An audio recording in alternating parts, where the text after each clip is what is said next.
Le président américain Donald Trump continue de soulever la controverse en s'enfonçant davantage dans les théories du complot. Samedi, sur son réseau Social Truth, il a relayé une publication affirmant sans aucun fondement que Joe Biden aurait été exécuté en 2020, puis remplacé depuis par un robot ou un clone. On en discute avec le docteur Julien Cavanagh, médecin neurologue à l'hôpital Emory d'Atlanta, en Georgie. Bonsoir, Julien Cavanagh. Bonsoir. On profite de cet exemple-là parce que les théories du complot relayées par Donald Trump sont très nombreuses. On les compte, semble-t-il, par centaines depuis quelques années. Comment on réagit, chez vous d'abord, ou même aux États-Unis, quand on voit que le président relaie de telles théories?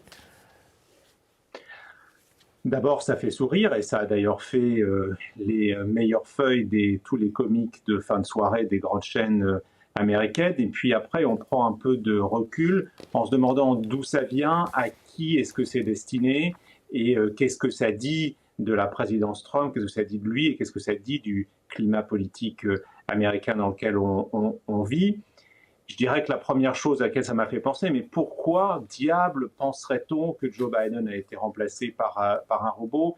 Et pour moi, comme neurologue, qui est donc ce regard plus clinique, et qui est constaté au fur et à mesure de son mandat que Joe Biden avait une démarche de plus en plus hypokinétique, c'est-à-dire avec des difficultés à se mouvoir, ce visage hypomimique avec davantage de difficultés à exprimer ses émotions sur son visage. Quelque part, tous ces symptômes qui sont du ressort neurologique ont sans doute dans une tête qui voit systématiquement le complot ou les idées les plus farfelues fait penser à une démarche robotique, mais moi j'y lis un signal évidemment tout à fait cohérent, clinique, médical, qu'il est tout à fait possible d'analyser comme clinicien. Je me garderai d'un diagnostic parce que je n'ai pas examiné l'ancien président, mais les symptômes qu'il présente pour moi font sens, mais j'imagine que pour des esprits plus tordus, ça peut être interprété par quelque chose d'autre. C'est quand même, d'une certaine façon aussi, de dire que l'ancien président était remplacé par un robot, le déshumaniser, le dégrader, et ça fait tout à fait partie de la veine trumpiste pour éliminer médiatiquement, en tout cas, les adversaires. En même temps, il est entouré de plusieurs personnages qui véhiculent des théories du complot. Alors, quel est le risque pour, j'ose dire pour la démocratie, mais pour la crédibilité des institutions? On pense à Kennedy, on pense à Kristi Noem, ils sont très nombreux, ne serait-ce que cette histoire de génocide sud-africain des réfugiés blancs. Alors, ils montraient des croix blanches et disaient que c'était un cimetière. Enfin, c'est risqué de propager ça a un effet psychologique sur les gens, ça angoisse, non, ça? Alors, je crois d'abord qu'il y a toute une mouvance complotiste qui est très inféodée à Trump et à laquelle régulièrement Donald Trump fait des appels du pied. C'est-à-dire c'est cette mouvance QAnon, c'est cette mouvance des suprémacistes blancs dont vous venez de parler.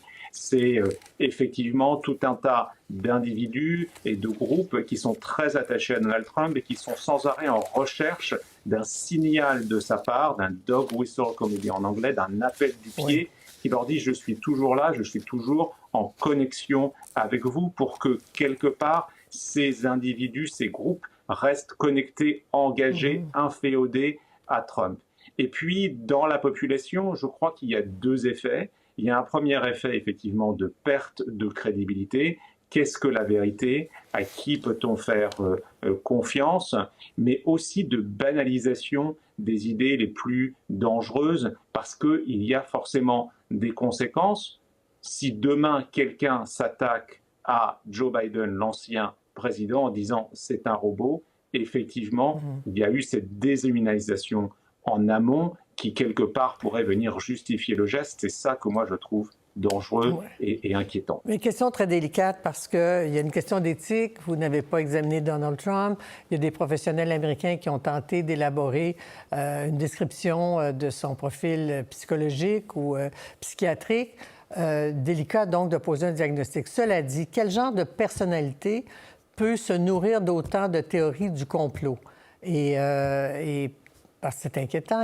Certaines personnes aux États-Unis commencent à invoquer l'article 25 de la Constitution pour troubles mentaux. Alors, la question qui se pose, c'est est-ce qu'il Il s'agit, lorsqu'il publie ce type de rumeurs, d'un geste politique complètement calculé où il sait très bien ce qu'il fait. Alors que ça a à voir avec sa personnalité ou pas, c'est encore une question peut-être subalterne, mais sait-il parfaitement qu'il colporte une rumeur pour attirer l'attention à lui, pour faire contre-feu par rapport à son âge et ses propres troubles cognitifs? Ou s'agit-il effectivement d'un trouble mental et d'un trouble cognitif avec une altération du jugement du président des États-Unis qui, là, effectivement, viendrait poser question? Ce qui est remarquable, c'est qu'on n'arrive pas à arbitrer entre ces deux questions parce que Donald Trump, de façon très habile, entretient le flou en sans arrêt changeant de discours ou en démonétisant le lendemain ce qu'il vient de dire, c'est-à-dire en disant « mais c'était une blague » ou « j'ai simplement trouvé ça intéressant mais je n'ai pas vraiment d'opinion » et en alternant ce message à Joe Biden dans lequel il lui dit il y a quelques jours « j'espère qu'il va se rétablir de son cancer de la prostate ». Les robots n'ont pas de cancer de la prostate, donc il y a une incohérence complète entre les deux messages. Mais effectivement, ça entretient ce flou qui permet à ses supporters, qui permet à ses alliés de dire « mais non, c'est un homme plein d'humour, vous ne comprenez pas ce qu'il dit, ça n'a pas d'importance si c'est dégradant ». Et donc ça rend très difficile l'idée de dire que son jugement est altéré et qu'effectivement il relève de l'article 25 de la Constitution qui prévoit effectivement que le vice-président admettre que le président n'est plus en mesure d'assurer ses fonctions. Est-ce qu'il montre déjà, selon vous quand même, M. Trump, en terminant, est-ce que M. Trump montre déjà des signes cliniques en public qui interpellent en terminant? Au fur et à mesure des années qui viennent de s'écouler, la qualité de son vocabulaire s'est appauvrie, la qualité de ses raisonnements, qui étaient toujours un peu touffus pour dire le moins, s'est encore plus affaissé avec des idées qui partent dans tous les sens et qu'il est très difficile de suivre. Et donc il a clairement des signes de vieillissement cognitif, mais comme vous l'avez dit plus tôt, il garde de la répartie et il n'a jamais été possible de l'examiner suffisamment finement pour pouvoir en tirer un diagnostic. Donc on en reste à la même chose. C'est au peuple américain et aux institutions de juger. Très bien. Merci beaucoup, Dr. Cavanagh. Au plaisir de vous reparler. Merci beaucoup. Au revoir. Avec plaisir. Au revoir.